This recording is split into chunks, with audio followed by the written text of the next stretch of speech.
Welcome back to Altura. This is my second episode, and honestly, I'm kind of getting the hang of it. I've learned you gotta label every one of your clips right after recording them, so you won't be flustered or lost when you're trying to get it together to create this type of content. So that really helps a lot. So if you guys are looking to create videos or gameplay videos, I highly recommend that you label them right after recording them, just to keep it a little bit more organized, and you'll know what you're picking at instead of trying to view each video before adding it to your timeline, I guess.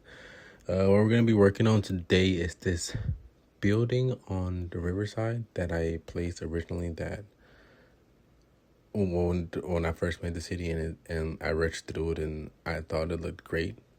But as you can see, doesn't look that great.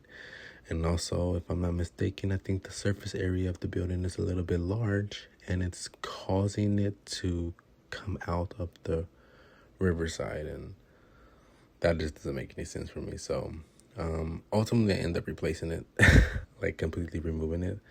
So we're gonna be doing that.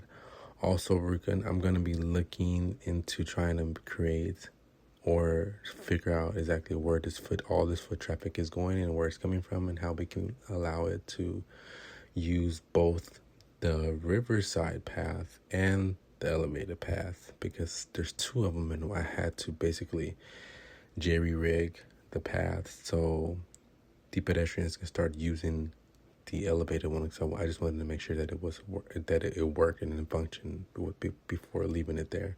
So it does work, but I had to sacrifice traffic by the river. So we have to figure that particular part out. Everything else on the Riverside looks good, looks, aesthetically pleasing. But yeah, we're gonna go ahead and knock this one out. And I went ahead and threw this clip in here because I didn't get great. It's right behind it. It's right behind the building that we're gonna take down on the river. But it's just this empty lots in between these tall skyscrapers that I want to go ahead and decorate before I put even more skyscrapers at further away places, and then I'm unable to like squeeze in or zoom in because of the game mechanics or whatever. So I'm just adding trees, places for people to eat and commune with each other. Lots of paths. They need tons of paths to walk around. I decided to keep the police station here too.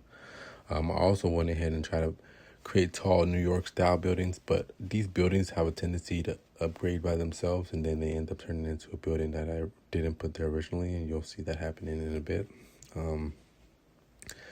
But like I said in my very first video, you just have to just put stuff down. Just put it down wherever you think it might. Even if you feel like it won't go there, just put it down. And if it doesn't go there, then you'll have the ability to just remove it later. But you have to get this stuff down in order to have a vision of what it's gonna look like. That's why you see a lot of my buildings in the background or a lot of empty rows, because I just wanted to have an idea of like what it was gonna look like. I am somewhat impatient, but I ended up learning that you have to build this stuff block by block, highly detail each block, and then just, when you'll zoom out together, it'll all come together. What I did here, I moved a lot of the flower beds. They were all completely crooked. I also decided to put the tables closer to the river so people will have more ambiance and then be able to enjoy their meals. And I ended up moving the food trucks and this farmer's market stand out of the sky because they were also just floating. But I'm going to go to the workshop and find more assets for parks of that nature so I can create them here. Here I am searching for the perfect buildings. I ended up actually finding 3 buildings to put here in place of 1 building. So I think that was a win. And that 1 building, as cool as it looked with the little curve, it wasn't doing much. I needed more. More drama. and that thing was not giving me drama.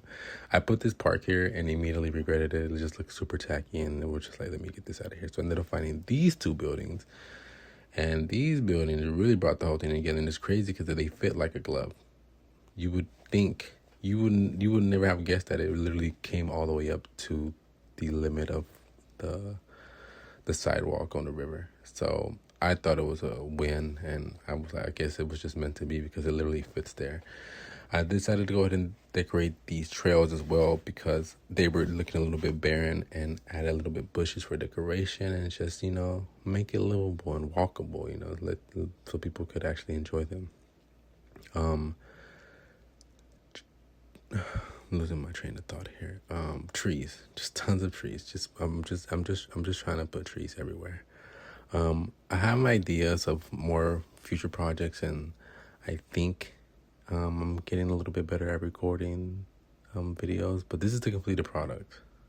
I haven't came up with a name for it. I'm actually going to try to organize the street names and the park names and have like a sort of directory of all of this information for me and people who subscribe to be able to see and follow, and just, I want to be as tedious with it as possible. But yeah, this is the completed product, and I am very, very happy of how it turned out. The original building there had no character, and it was just this is how you create though. This is how you do it. I'm excited to show you guys a lot more of the projects that I have in store. The city is, like I said in my last video, is only 10% complete. 10%. Probably less than 10% complete. What you're seeing now is the mass of it all, but there's just so much land out there, so many other projects. I want to create so many more city centers. I want to add an airport, add a second bridge coming into the city, because this one bridge it's cute and all, but I feel like I need a lot more. Also, I want to keep practicing the voiceovers so I can stop using so much, but I consider myself a yapper. I got cut off in my last recording. Anyways, I consider myself a yapper, so this is really helping me, I guess, make more conversation. But yeah, if you like the content that I'm putting out, like and subscribe and follow and share with everybody. Again, thank you for watching my video, and I'll see you guys at episode 3.